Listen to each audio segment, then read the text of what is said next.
Good afternoon, everybody. Thank you for coming to the ABI Zoom seminar again today. Today we have Abbas Al-Murani. He is a health economist with a diverse experience in health and health economics. He has worked for the University of Auckland as well as Waitemata, Auckland, and Canterbury District Health Board. So Abbas helps translate complex information into unique, well understood stories designed to inform decision-making at all levels. So today, Abbas will talk about a health economics approach to translating value, perspective, and pricing. So Abbas. Excellent. Good afternoon, everybody. An absolute pleasure to be here. Thank you for having me, Vicky and Di and the rest of the ABI. I know circumstances have changed. This was meant to be a face-to-face presentation, but hey, look, we got to make the most of it, and life goes on. So like Vicky said, today is all about health economics, right? So it's a topic that's really close to my heart. And we really want to understand, is there a way in which we can translate economic value, right? And to reflect that in terms of the value, the perspective, and maybe some pricing that you guys would be interested in.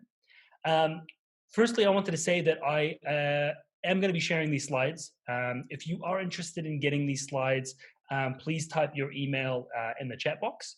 And so we can, that'll help me understand who's actually interested in health economics, but also be able to communicate with you should you choose to forward some of these conversations. So, getting started, right?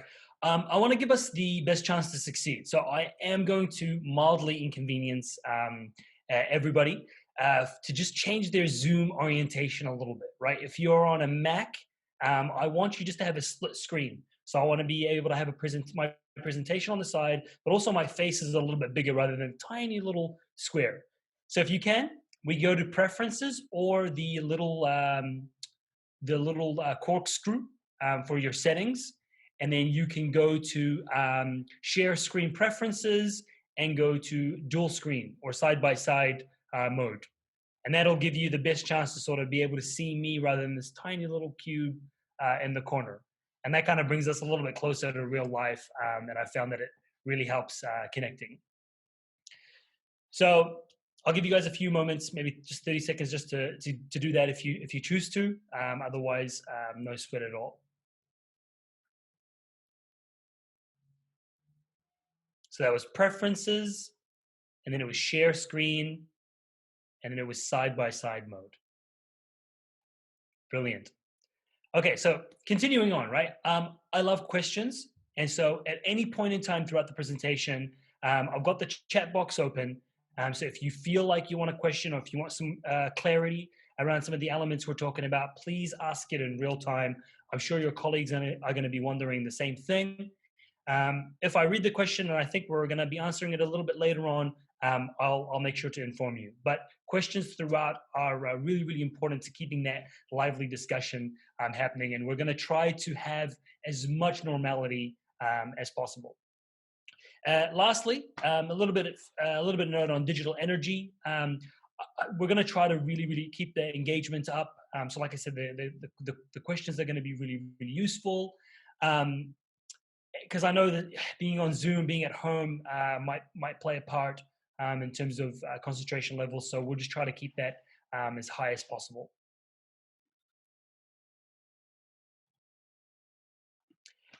A little bit about me. So I have a non-clinical degree in public health, so a Bachelor of Health Sciences, and a Master's in Economics from the University of Auckland.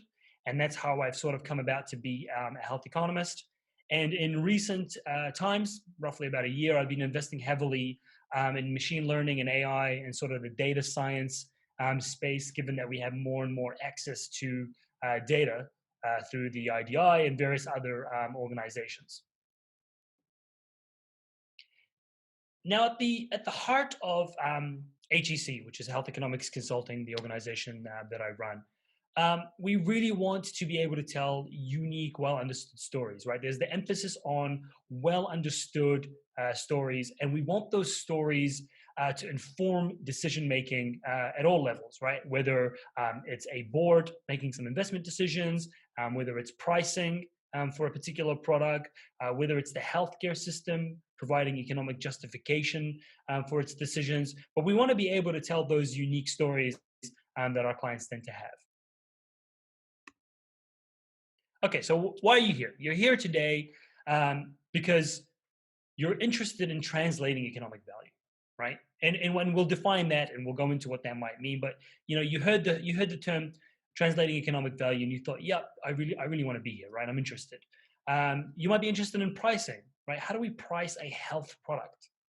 Is it the same way that anything else is priced, or is there some unique approach? You might be interested in market entry, right? You are looking to get reimbursement for your product in a particular market, whether it's here in New Zealand, whether it's in Australia, the US, or the UK. I know the circumstances are kind of different now with COVID, but those are still conversations to be had because health is still relevant. It's in fact more relevant than ever, right? Maybe you're interested in the types of information that we're looking to collect when wanting to do an economic evaluation, right? And lastly, if we've got some time, we might look at RCTs, right? Randomized controlled trials, and their place in terms of economic evaluations. Does anyone have any questions? If you do, put them in the chat box. Otherwise, we can continue. Excellent. It's kind of weird, like not having any social cues, because you kind of have to be like, I guess somebody will type something if they want something. So here we go. Okay, so you've got a brand new idea, right? You've got a great new intervention, right?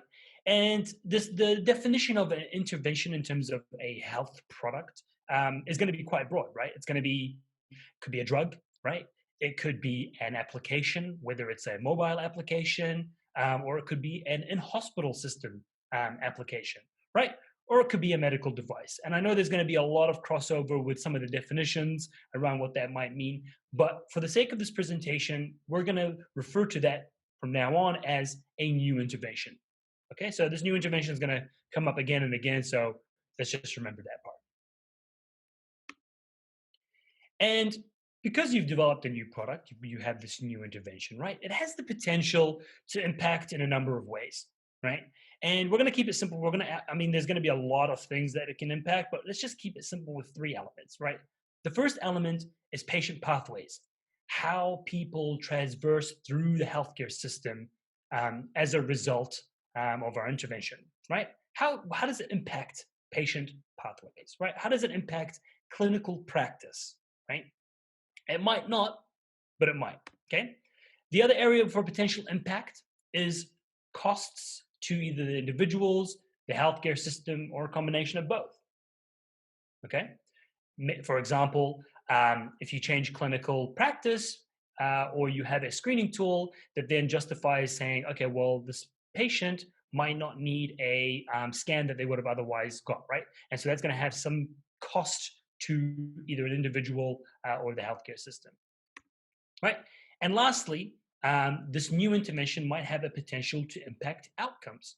And there's going to be a lot of outcomes associated with various products, but we're going to keep it simple and we're going to consider 2, right? Morbidity and mortality, right? Does the product impact any of these 3 elements? It could impact 2 or 3, potentially none, at best 1. We'll see what happens. And we're trying to understand how these 3 elements, right? How do these sort of generate value, right? Because value is quite a broad sort of word. It's one that can be defined differently across healthcare systems and depending on what you're looking at, right? So how do we define that value for our particular product, right? And what does it mean to be better, right? I mean, there's some rationale behind why we came up with this product in the first place, right? This new intervention came about as a result of an unmet need. It does things better compared to something else. But how do we define that betterness, right? When we in association to the 3 things that we outlined. So what do we have so far, right? We've got the new intervention, right? And typically when we think about better, right? It's in reference to something, right? And that something is current, right? Current practice, right? And so our new intervention versus what currently happens in the healthcare system. And we've got two different options for our current, right? There could be something, right, which means there's a comparator or something that actually is in place already that's delivering maybe subpar care. That's something, right? Or there could be a gap in the market completely where we're not doing anything in that particular space, and that's where the new intervention was bought out of from, right? So we've got new intervention versus the current, and the current could be something or it could be nothing. Okay, and we're dealing with this in a broad sense, right? And you're sitting there and thinking, okay, well, where does my product fit in, right? Is it a something? Is it versus something, or is it versus nothing? And those are the kind of conversations that we can have later on. And remember, these are the three take-home points that we want to understand in terms of where is our impact, where's our potential impact, right?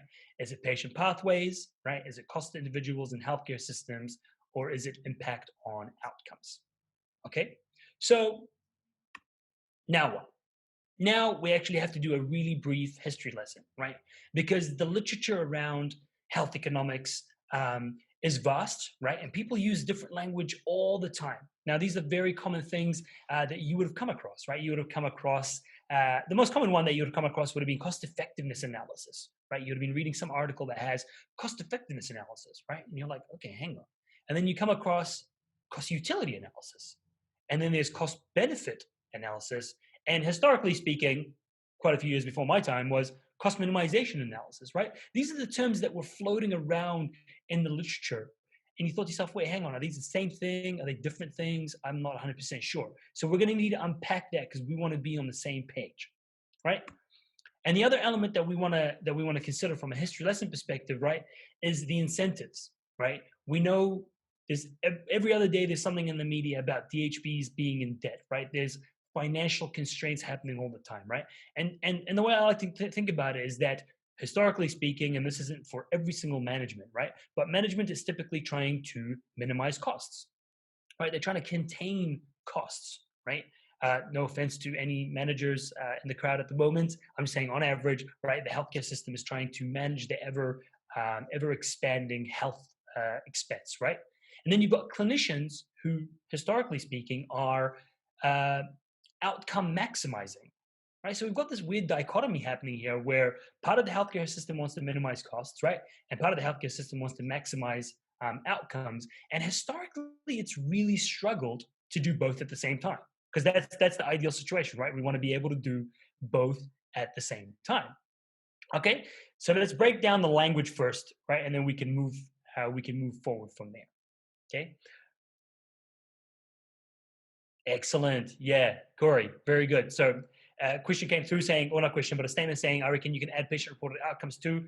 Fantastic, and we will get to that for sure. Okay, so the first part, we've got cost effectiveness analysis. Okay, costs here are measured in dollars. Effectiveness here is measured in natural units, right? And we might be thinking to ourselves, what's a natural unit, right? So imagine you had an intervention that reduced falls, right? It would be a cost per fall avoided or prevented, right?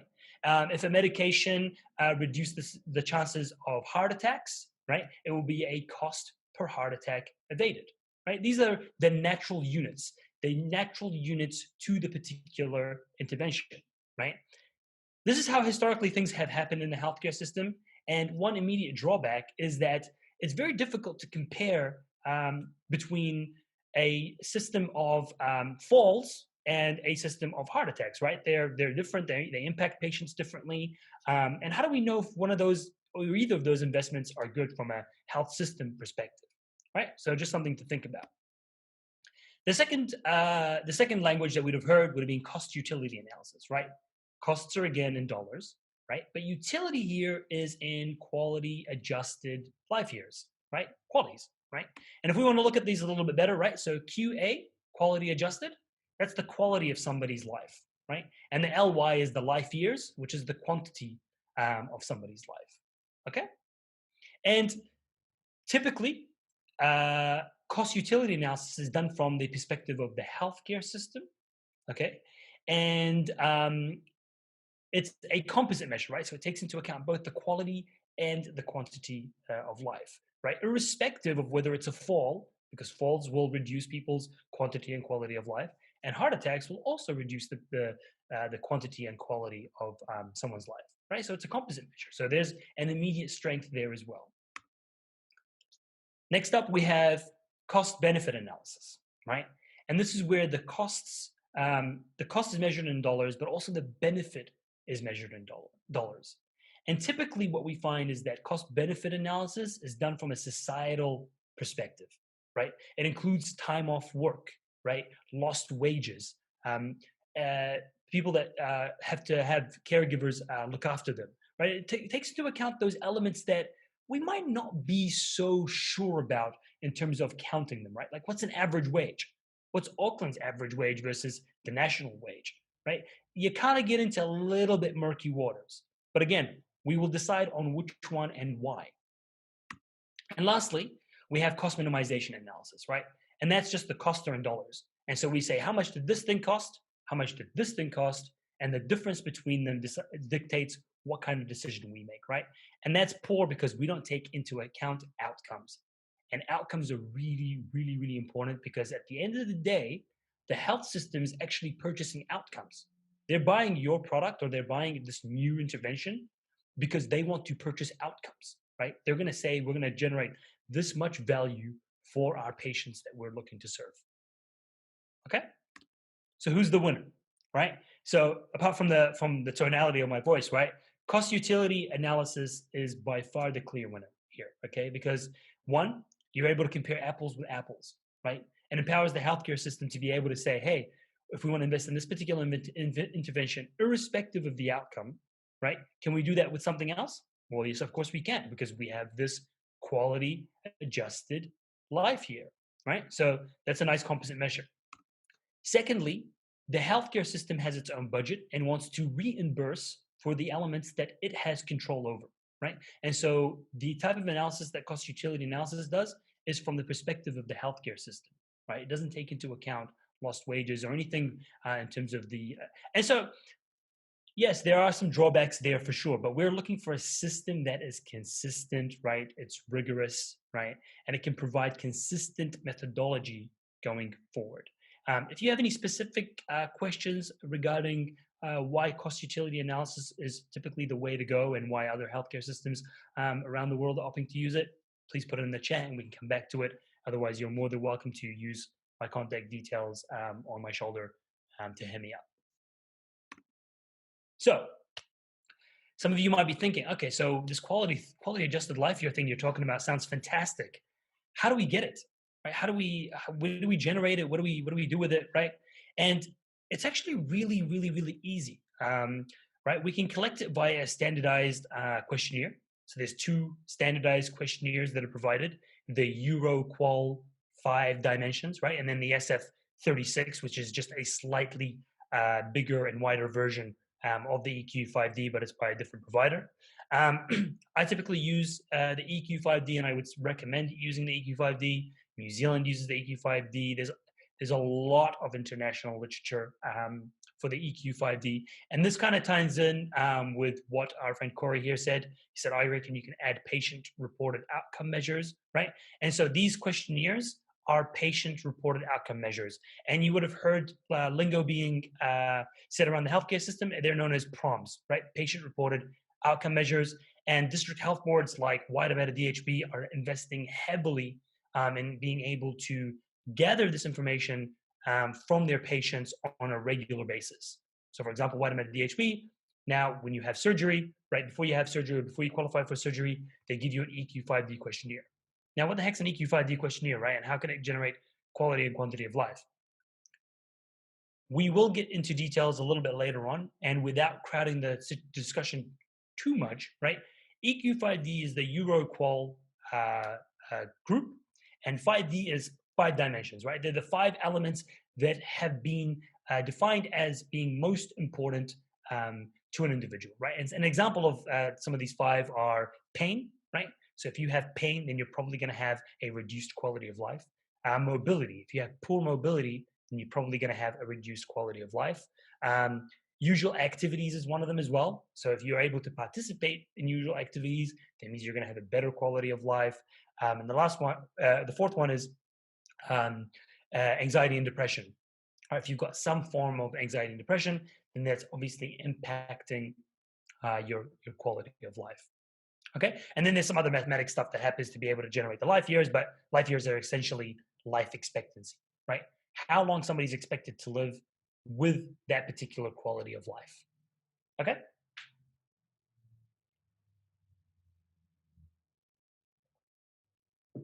If I'm moving, if I'm moving too fast, please let me know. I'm happy to slow it down. Um, Usually, I use social cues to be able to make decisions, but I'm looking at a monitor. So comments in the section would help a lot. Otherwise, we're going to just continue through. So let's do a summary.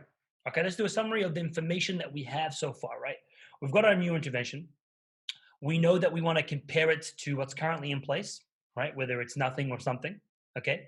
And we know that cost utility is the way to go because of this composite measure that we have to allow us to be able to compare between different interventions, right? We know that we want to take into account the health system perspective, right? Because that's where A, we know we're going to make a difference, and B, we can actually count the apples that we want to be able to count, right? And in the back of my minds, we always have to think to ourselves, what are the three potential impacts, right? Patient journeys, costs, and outcomes, okay? And outcomes we've spoken about, the morbidity and the mortality are the quality and the quantity of life that we spoke about, right? And now we want to build a relationship, right? We want to be able to actually bring in all this information that we've been talking about for the last 20 minutes, right? How do we bring it all together, okay? And the easiest place to start, right? Let's look at what's the cost of what's currently being done, right? So imagine a patient flowing through the healthcare system in relation to your intervention, right? In terms of like the area, whether it's diabetes, whether it's cancer, right? In the specific area, right? And look at all the costs associated with that movement from beginning to the end of that patient journey. Okay, that's the first component we want to look at.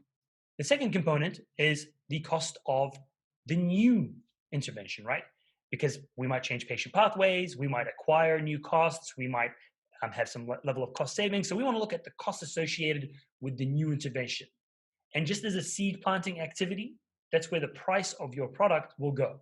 But we'll come back to that a little bit later on. Okay, that's where the pricing is going to go. Okay, and what do we want to do between these two numbers? So we've got these two numbers now. What do we want? We want to know the difference between them. Okay, we want to know that we're subtracting them from each other, right? So we want to know what is it going to cost, the difference between the current and the new way of doing things. Okay, what else do we have, right? We've got the quality of life, right? The qualities associated with the current system, right? So as patients flow through the system currently, right, without your intervention at all, right, they're going to be generating some quantity and some quality of life going through, right? Alternatively, what would that look like with the new intervention, right? So if we got somebody home, what if we diagnosed somebody earlier with cancer because of a new screening model that we put together, right? That's going to reduce anxiety and as a result, improve quality of life. There are going to be elements. So what happens if we get somebody home from hospital sooner? There's going to be all these elements that impact the quality and the quantity of life. Or maybe our intervention actually just helps people live longer, right? And that's the life year component being increased. So that's where the quality generation for the new intervention needs to be summed up. And what do we try to do again, right? We're trying to subtract them. We're trying to find the difference between them, right? In economics, we call this the marginal benefit, right? And for the costs, it's the marginal costs, right? And we've got one more step to do now, right? What do we want to do? How do we link these two elements, right? We're going to link them with a ratio, right? So we're going to divide them, okay? And right now we're going to call this X, right? We're going to call the value that is outputted once these numbers are all summed up and differenced and then divided. We're going to call this value X, right? And this is literally the only time I'm using the color pick, okay? So it's a really important piece that we're going to come back to over and over after this, right? So I want you to remember the pink X, okay? And so what do we have here, right? We've got four components, okay? We've got the cost of the new, the cost of the current, the qualities of the new, and the qualities of the current, right? And I'm quite a visual guy, so I want to be able to see what that looks like. What does that even mean, right? Because it's in the beginning when you first see this, you're like, okay, well, hang on. What, like, we're differencing and we're dividing, and then there's this x value that I got to remember. It's a lot of things. Okay, there's a lot of things happening, right? So if we look at the numerator, right, the top component of the ratio, right? If the costs, if the if the difference, if the sorry, if the cost of the new is larger than the cost of the current, then you're going to get a positive number on the numerator at the top, right? Otherwise, if the cost of the current is larger than the cost of the new, yeah, you're going to get a negative number. And that's the stuff on the y-axis, right? Plus delta, so that the triangle is difference in, plus difference in a positive change in dollars or a negative change in dollars, right? And alternatively, we've got the qualities on the denominator, right, which is the bottom of the ratio, right? And it shows you if the qualities of the new is bigger than the qualities of the current, it's a positive number. Otherwise, it's a negative number, and that's shown across the x-axis. Okay, so now let's actually talk about the quadrants, right? Because this is the visual stuff is actually the stuff that people really understand, and so we're really trying to now tell that story of new versus current, right? Where the current means something and where the potential impact might be. And now we're at the stage of what do these quadrants even mean, right? And so if we look at this quadrant, right? This quadrant tells us that from the perspective of the healthcare system, right? That it would be paying more, right? There's a plus change in dollars, right? And so that means that the cost of our new is greater than the cost of our current, right? And that we're generating less value, right? We're generating less qualities. We get less in terms of qualities, right? So this is from a new product, from a new intervention perspective. This is not where you want to be. This is definitely where you don't want to be here, right? You don't want to be saying, "Hey, we're going to cost you more money, and we're going to generate less impact, less positive impact on, or even negative impact on your patients compared to what currently takes place, right? That's a deal breaker, right? Alternatively, though, in the bottom right-hand quadrant, right, we can see that the healthcare system would pay less, right, where our cost of our new is actually less than the cost of our current, right, and we generate more qualities. So this place is definitely where you want to be from a value generating perspective for the healthcare system. Okay, so those are really clear cut quadrants where definitely you don't want to be and where you definitely do want to be. Okay, but then you've got these other areas, right? These trade-off areas. Okay, and the top right hand quadrant, right, is the pay more get more, and that's where we typically find the majority of investments in health lie, right? This is where the majority of health products lie. You gotta spend money to generate some positive impact in terms of quality of life or quantity of life on your patients compared to what's currently happening, right? And then the bottom left quadrant, right, is the pay less, get less, and that's more around disinvestments. Okay, and you kind of maybe don't want to be in that particular area, but we'll get into which areas are quite favorable for a new health intervention wanting to enter a new market. Okay, so these are trade-offs, right? These are unknown areas. The bottom left, a little bit less unknown. The top right is where the majority of interventions are going to be. So now coming back to this X, right? This pink X that we talked about, right? What is that ratio actually telling us, right? And if we look at it, right, we've got the marginal cost divided by the marginal benefit, right, in terms of the qualities, right? And so as a result, it represents, right, the cost per quality generated if we move from the current to the new, right? It's like a stepping function, right? It's saying, what is it going to cost us to generate this additional step in quality, right? So it's a cost per quality generated, okay, if we move from the current to the new intervention. Okay, now I'm gonna introduce a completely different concept here, not related to health, but will hopefully help significantly understand where we're going with this discussion. Okay, so let's just say we're gonna use a metaphor. Okay, let's just say the person who's designing this new health product, okay, is a barista. Okay, they make coffee. Okay, and they're going to there's a market that might sell coffee, that might not sell coffee, right? But you are the new coffee maker in town, okay? And you have produced a cost per coffee at $4 per cup of coffee. Okay, that's your cost per coffee, right? Which is synonymous with the cost per quality. $4. Okay, $4 per cup of coffee is what you have generated that cup of coffee at, right? And then a customer walks by, right? A customer being equivalent to the healthcare system, right? And the customer says, "Oh, hey, you're selling coffee. I'm keen to buy some coffee." And you say, "Okay, well, this cup of coffee costs me. The cost of it is $4 per quality, right? $4 per cup of coffee." And then the healthcare system or the customer here, right, says there's two scenarios. The first scenario, right, is that they say, well, hey, look, I was willing to pay $5 for this cup of coffee, and so you're selling it for $4. That's a steal for me. I'm 100% there. Like, count me in, right? Because they're willing to pay $5 and you're willing to supply it at $4. It's a steal for them. Okay. The other situation is that they say, "Oh, hey, look, I'm interested in buying some coffee. How much is the cost per cup of coffee?" You say $4, right? And they say, "Ooh, well, I was only willing to spend $3 per cup of coffee," right? And so what we're trying to introduce is this willingness to pay, right?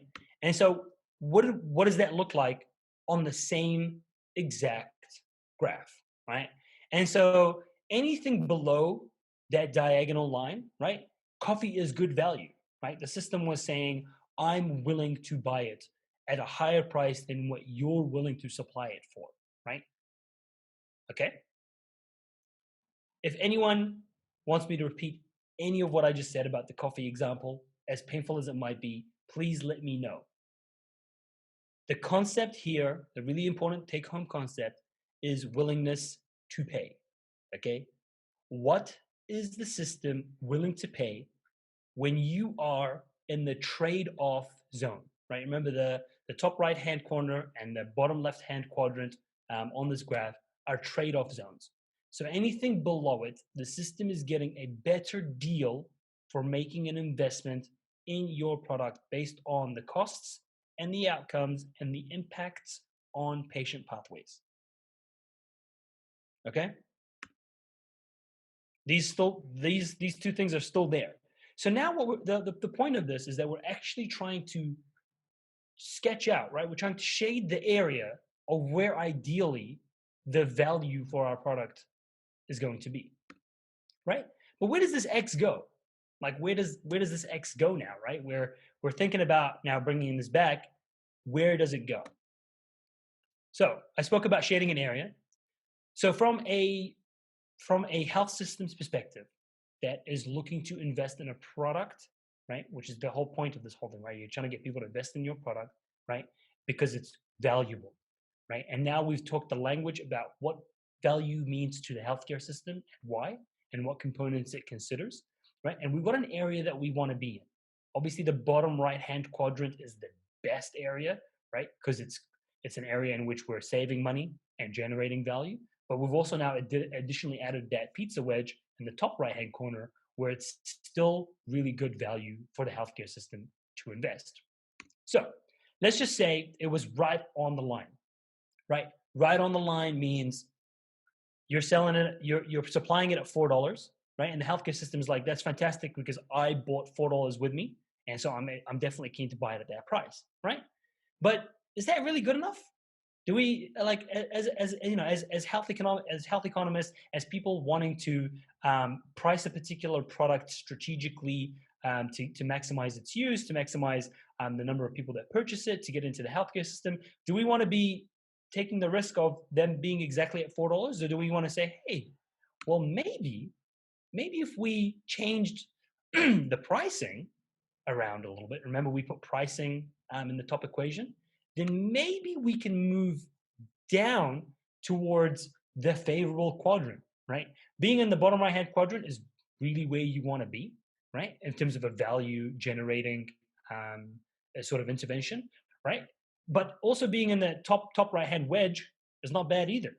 And so what we try and help with at HEC, right? We try to paint the picture of that value. We try to quantify all the systems that you need in terms of patient pathways, all the costs associated with your product, and what currently happens, and then also the quality of life, and as well as that costing.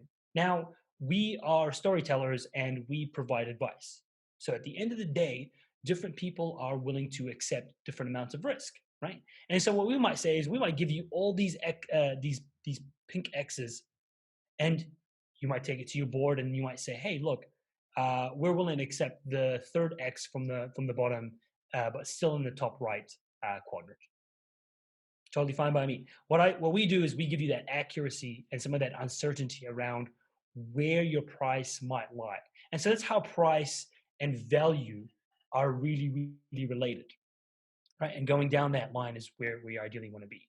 Now, before we get to the next slide, right, some of you might be thinking, well, hang on, I actually need to know what that slope looks like, right? That willingness to pay slope is actually going to be everything. Because if it was vertical or if it was slightly, slightly leaned, it's going to make a big difference to our price, right? Because maybe we can go only halfway down, right? And I mean, there's a good answer, and there's also like it's a real shame because that willingness to pay threshold around the world looks very different, right? Because different systems around the world are going to reimburse differently, right?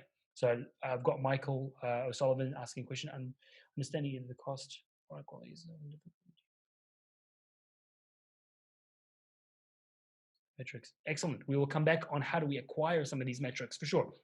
Okay, so going back to this willingness to pay threshold around the world, right? In the UK, under NICE guidelines, which is where a lot of New Zealand derives a lot of its patient pathways and its literature and justifications in conjunction with Pharmac, right? So Pharmac and NICE are quite similar entities in terms of them using this exact step-by-step sort of a procedure to be able to quantify that value. But in the UK, it's £30,000 per quality.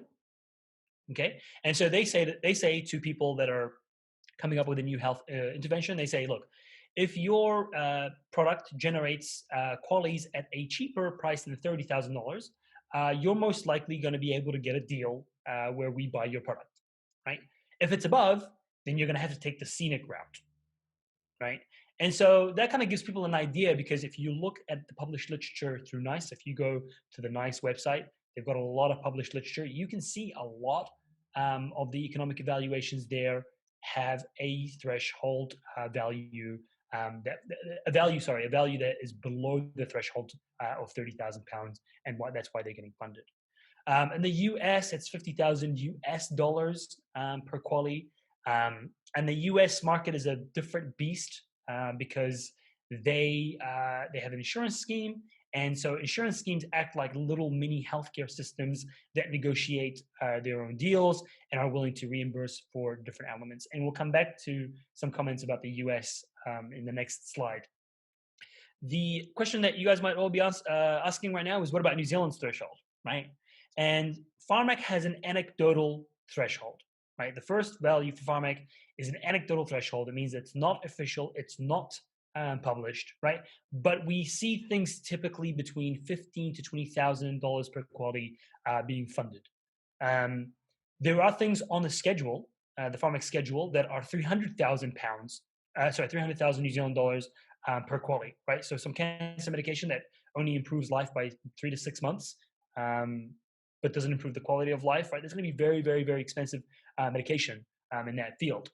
The reason that they don't publish a particular threshold is because they want to be able to offer market share for certain products in exchange for a lower price. Okay, and if you're interested in elements around Pharmac specifically, we do have some techniques about guessing where that threshold lies. Or, I mean, we don't really guess. So what we do is we provide some level of certainty and uncertainty about what we think it is relative to previously reimbursed products that look a lot like yours, and say, well, if these ones were met this threshold, then if you meet this threshold, in theory, you'll be able to get through as well. Okay, and the other value I want to bring up is the New Zealand Treasury. And so the New Zealand Treasury uses a cost benefit analysis framework, right? Because they're looking to fund things that are beyond health, not just healthcare themselves, right? And so they have a value that is higher because it includes time off work, caregivers looking after you, and whatnot. And this is $33,000 per quality. Okay. So this is the concluding slide. In conclusion, like this sort of cost utility analysis is the bread and butter for Pharmac. It's the bread and butter for NICE. The Australia has a very similar system where they use cost utility analysis at the regional level by state. It's the best chance at meeting a willingness to pay threshold. The thing I wanted to bring up earlier was that we're able to actually stratify by specialized or specific population. So if you wanted to know if you had something that impacted equity, right, Māori and Pacific populations disproportionately, right, because that's going to generate more value, right? We're able to stratify by ethnicity and for particular age groups. And I say age groups because a project that we worked on where we came up with a price that we thought was good for our clients. They took it to their investors and they thought, this is a little bit too low. We're not keen to sell at that price. We're not going to meet our obligations for that price. But when they stratified by a particular age group, right? So it was a screening product, and they stratified by 75-year-olds or 70-year-olds and above. The price went up because it was a tighter time frame for them, and they were happy with the new price that they got. And they approached a US insurer and said, hey, what if we reimburse only for this particular age group?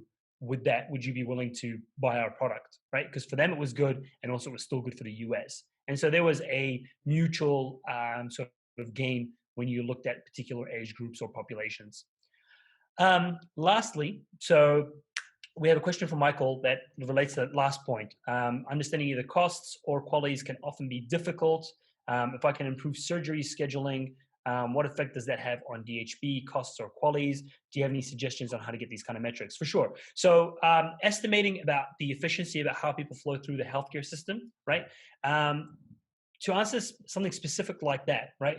I would say that we would look at, for example, does people moving more efficiently through a particular system, right? Does that mean that we have less staff now available, and as a result, we're impacting FTEs and saving costs in that particular way? Are we having a more efficient scheduling system means that people are getting access to treatment and rehab earlier, and as a result, less time in lower states of quality of life?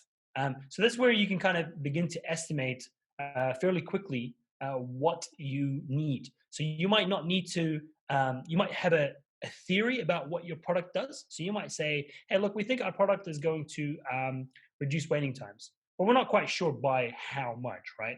And so what we would say, okay, we'd say, well, what if it reduced it by 5 minutes? And what if it reduced it by 2 weeks, 3 months? What would then that look like? So simulations are really, really key here.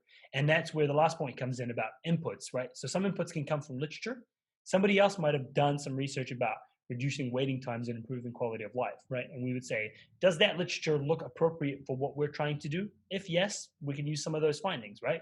Sometimes you can collect it through an RCT. You're saying, hey, look, we're keen to put together an RCT and we want to be able to collect some quality of life for colorectal cancer patients in New Zealand because we think they're unique, or we want to collect it specifically for Māori because we know that they're disproportionately impacted by colorectal cancer, or, for example, for lung cancer. Or we can ask the healthcare system. So we've got good relationships with the healthcare system, and we're able to say, hey, is there any published literature that you guys have that we could access, or specific questions that we might want to ask around access to data in terms of costs and in terms of impact? So that's a wrap. I actually don't know how long that presentation was for, and I hope I wasn't too quick, but I want to thank you all for your time. I really, really do appreciate it. I think health economics is a growing field, and we really, really want to add some value to the ABI and to its associate organizations. But happy to answer any questions if you have any. Would the following elements be taken into account when determining the qualities, inputs from health professionals, patient health records, or is it entirely determined by patient report? Yeah, so there's some really, really good literature around patients being very good at reporting their health outcomes, right? And so,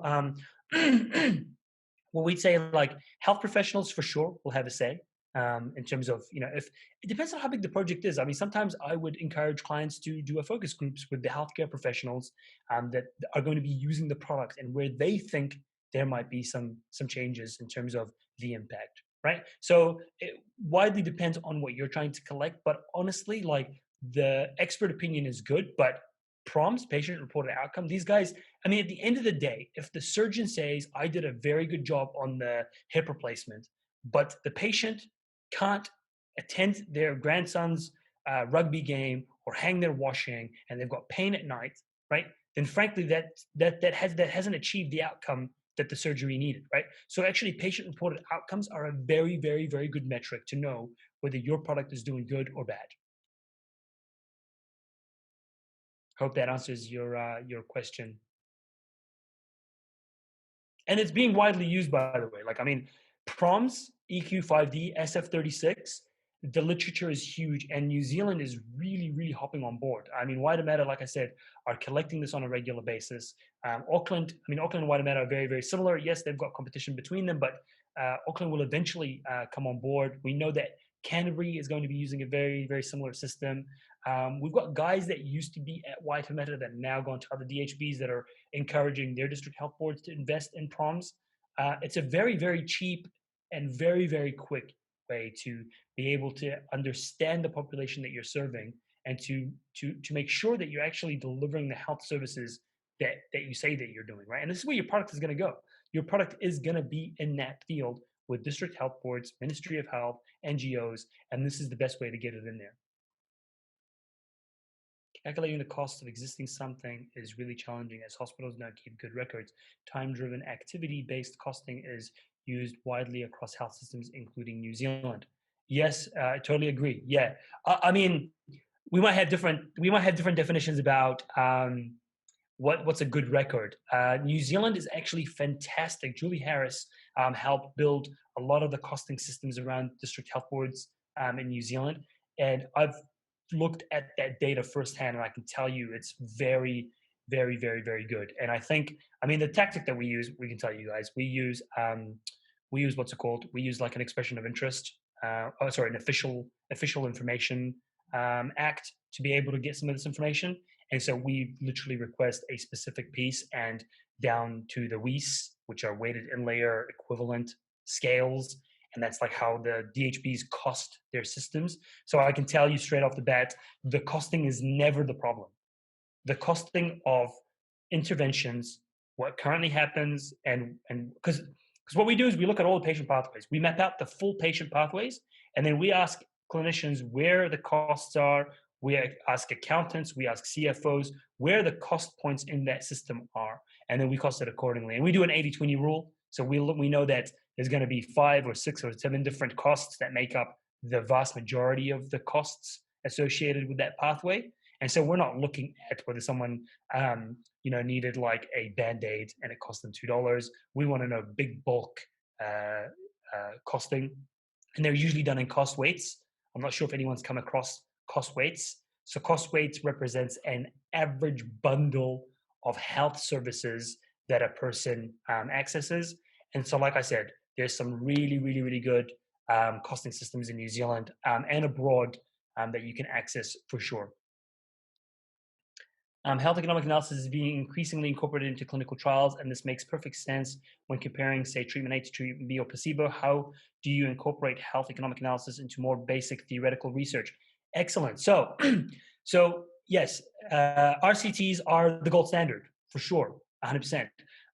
But we don't always have time or budget or timeline for an RCT. So we make it work because we're mapping patient pathways.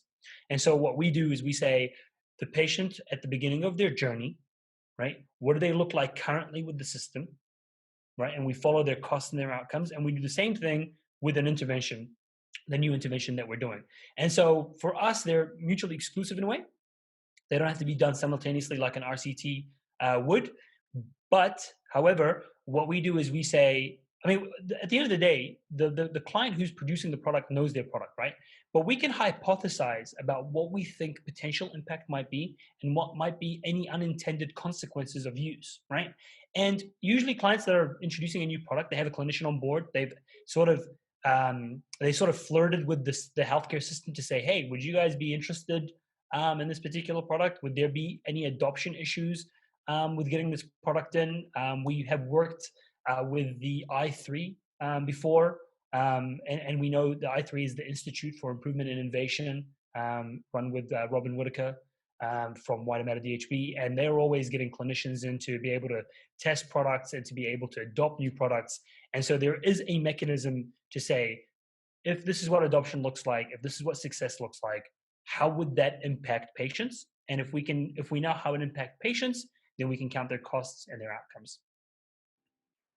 I had I don't want to interrupt you too much, but I just had a kind of simplistic biological question. Sure, go ahead. It was a really interesting presentation, and it's a very important area.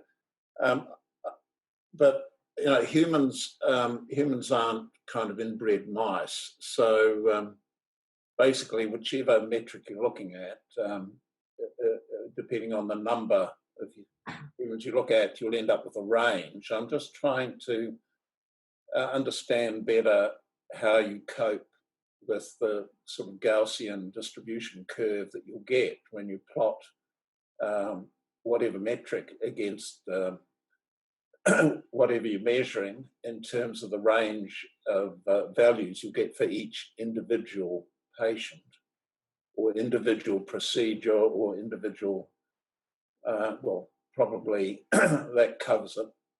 Sure. Are you, like, if you're a biomedical scientist in that sort of diagram of yours, you'd make it a scatter diagram, and you'd find you'd get a cluster of dots, and they'd almost certainly overlap between the various sectors. So I'm just trying to get my mind around to what extent these values that are must be presumably averages. They're averaged over what is n the number of what's considered best practice, what n the number of patients involved. Is it 50, 500, 5,000, or 50,000? Can you give us some sort of background to those sorts of thoughts? Yeah, great question. Awesome. Yeah, I mean, that for me, that sort of dived into the more technical realm, but I'm happy to answer some of those questions. Right. So we do look at distributions for all the inputs that we consider. Right. And so, for example, if we look at quality of life is typically between 0 and 1. Right, where 0 is like death. Like really, really poor quality of life, right? And then 1 is like perfect health as such. And again, this is all subjective, right? Because these are subjective well-being measures, right? And if we have a number of people answering that question, right, we're going to get a distribution of where we think the likelihood of the average shift between what currently happens and then with the new interventions. But there are mathematical ways of getting around some of that sort of stuff in terms of what the costs distributions look like, where they're bounded by, whether the outcomes are qualities, and what they're bounded by. But for us, I mean, if we're encouraging clients to look at or collecting some of this data, then like you said, like the number is actually n. So we use central limit theorem, and we say, look, if n is greater than 50, or your sample size is greater than 50, then you've got the distribution that you might need to be able to make some of the assumptions that go into the modeling. But otherwise, yeah, you're right. It completely would be scattered. Yeah, if I'm a healthcare manager, I might have done my degree in accountancy, and with minimal mathematics. I'm just wondering whether I'm simply presented with a single number, which I arbitrarily accept in a blind sort of fashion, or whether I get a true appreciation of variation, inherent variation in that number, which is somehow 100%, yeah, you do. hidden in the presentation of an average value. For sure, the pink X was just for simplicity's sake, but I mean, I wish I had a diagram to show you, but yeah, we would run the simulations 10,000 times. So there'd actually be a distribution with 10,000 X's, and then there'd be a confidence interval around where we thought the best value might be depending on the price that you're willing to accept. So that distribution shifts up and down depending on what price you're willing to accept. So we say the maximum theoretical price. So for example, with that first X that I drew, which was right here, right? This first X was the theoretical maximum that you might get with a cluster around it, right? And then as you progressed with the analysis, right, we would say, and that might be the highest price that the system might be willing to reimburse for that, for your intervention. That's the top X, right? And then we'd say, actually, if you're happy to accept a lower price for your product, right, then the confidence in which you improve the likelihood that the system will adopt your product will also increase as you transition downwards. But again, this is just for demonstration purposes. It would never be a single point. It would be a cluster of 10,000 with some confidence interval circle saying, hey, if you accept this level of uncertainty, then this is where you're likely to lie. But for demonstration purposes, it was just to show that X is going to move up and down depending on what price you're willing to accept for your product. Yeah, what I'm trying to get at, I don't want to monopolize this discussion, but what I'm trying to get at is you've got an inbuilt tension, as you indicated, between the clinician and the financial manager. And at some point, somebody has to make a call as to whether or not something's going to be funded. I'm just trying to tease apart the level of detail that's presented to the holder of the purse strings, as opposed to the level of detail that might be presented to the clinical manager as to whether or not a decision should be positive or negative, given the complexity of the situation. So I'm just trying to get an idea as what the reality is, because these are very difficult decisions to make. Excellent. So okay, and I understand you a little bit better. So the way that Pharmac and the rest of the world, but we'll talk about Pharmac because it's an applicable situation, is that value for money, which is what this discussion is around, is one of many factors that they take into account when wanting to fund a particular treatment, right? And the reason this is relevant when we talk about Pharmac is because Pharmac is eventually going to pick up medical devices, and so medical devices and pharmaceuticals are going to make up a lot of the space that we're going to want to engage in. But essentially, and this is maybe 3 years ago, Pharmac used to have a list of 7 different criteria that they evaluated on when making a decision to invest or not invest in a particular. So that the person who's holding the shoestrings at Pharmac, for example, they'll use that 7 criteria. However, over time, people started asking them questions about the weights that were associated with each of these 7 criteria. So for example, value for money was one of them, right? Safety was one of them. Equity was one of them, right? So an intervention might not be a good value for money in terms of investment, but it disproportionately impacted Māori and Pacific populations. So they thought, okay, well, that might be a good place to be, right? Another one is strategic direction. So if our strategic direction is to look after elderly, then interventions that disproportionately impact older people, even though older people are likely to not live as long, and therefore, from a product perspective, it might not generate as much value for the healthcare system, right? Those interventions might still get funded because the strategic direction is there. So there's a plethora of different ways in which people use, in addition to cost utility analysis, how many other factors go into place when making a decision. That's Pharmac. DHBs, probably not as robust. No offense to any DHB staff that are on here. Not as robust in terms of their way in which they go about making decisions. But how they, to be honest with you, the advice that we give, right, is that clients want to know what the maximum break-even price is, right? They want to know where that top X lies, and they know that their price should lie somewhere between that top X and the middle ground, right? And then we start having conversations about pricing strategy, right? And some of the things that we've had conversations for in the past are, we looked at how orthopedics sells its hips, right? So how hip suppliers sell their hip, right? So if you've got a Shanley hip, it comes in a suitcase.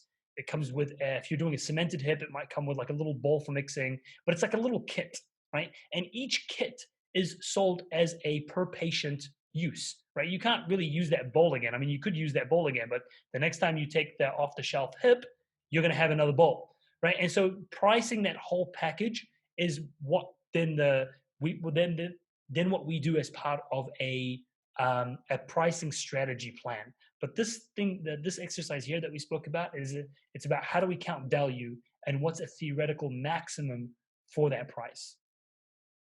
I hope that answers your question. Yeah, that's fine. Thank you. Welcome.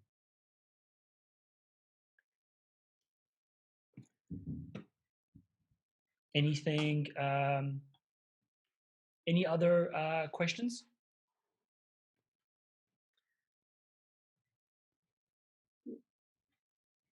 It's already 5 p.m. So if there is no more question, we can all thank Abbas for his fantastic talk. Excellent. Thank you very much. So anybody who wants to continue this discussion, ABI has a new initiative called Cloud9, where we have all our spin-out companies in one space. This is level 9 of the ABI house. Abbas has a hot desk on Cloud9, so anybody are welcome to come to the ABI and talk to Abbas about their problems or any questions. Yes, please. So yeah, every Wednesday, 9 till about 4 o'clock, I'm there. Yeah, as soon as we sort of get out of this lockdown, you're welcome to visit me. But if we don't, please message me. Send me an email, send me a text. I'm happy to Zoom and chat further if you're interested in health economics or understanding a little bit better about the things that you should be including going forward. But always happy to chat and help you with your health economic needs. Great. Thank you again, Abbas, and thank everyone for coming. So have a good rest of the evening. Bye. Thank you very much. Thank you.